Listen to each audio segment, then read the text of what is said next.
कि हवे मरद हमर दिलदार हो कि करे खूब खुश माना कि करे खूब खुश माना कि रखे मोर हियावा मोर पिया हाँ हाँ मोर पिया। और इस गाने के राइटर हमारे बीच संगीत सोनू जी उपस्थित हैं जो एक से एक गाना दिया मुझे कि मरीन ड्राइव एगो घटना घट गइल रे आ गोपालगंज के लड़का एगो फट गइल रे। सो बहुत बहुत धन्यवाद सोनू जी, ऐसे लिखते रहिए। अभी बहुत सारे गाने आप सबके बीच में छठ के बाद हमारा लोकगीत आप सबके बीच में आने वाला है कि जानों से ज्यादा करेला प्यार हो हवे मरद हमर दिलदार हो जानों से ज्यादा करेला प्यार हो हवे मरद हमर दिलदार हो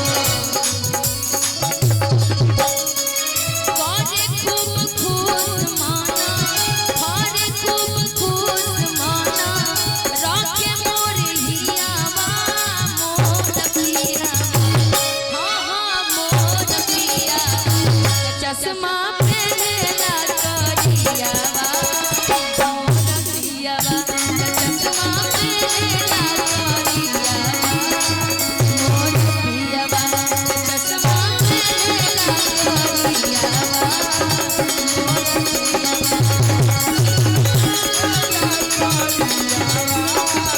निशा निशा तार जहिया बिया होई नो यूट्यूब वाला भाई जने खाते पैसा वाला हमरा लोग बिया के इनके चिंता बा। अरे चिंता नहीं के पगली जन लोग चाहता हूँ हम काम करत रही भोज खाया जाए मैंने करो को क्लियर कर दी भैया बेडरूम ना बाथरूम ना छोड़ो से ड्राइंग रूम के बेडरूम ना बाथरूम ना छोड़े ड्राइंग रूम के प्यार करे पिया सीढ़ी पर घूम घूम के प्यार करे पिया सीढ़ी पर घूम पिया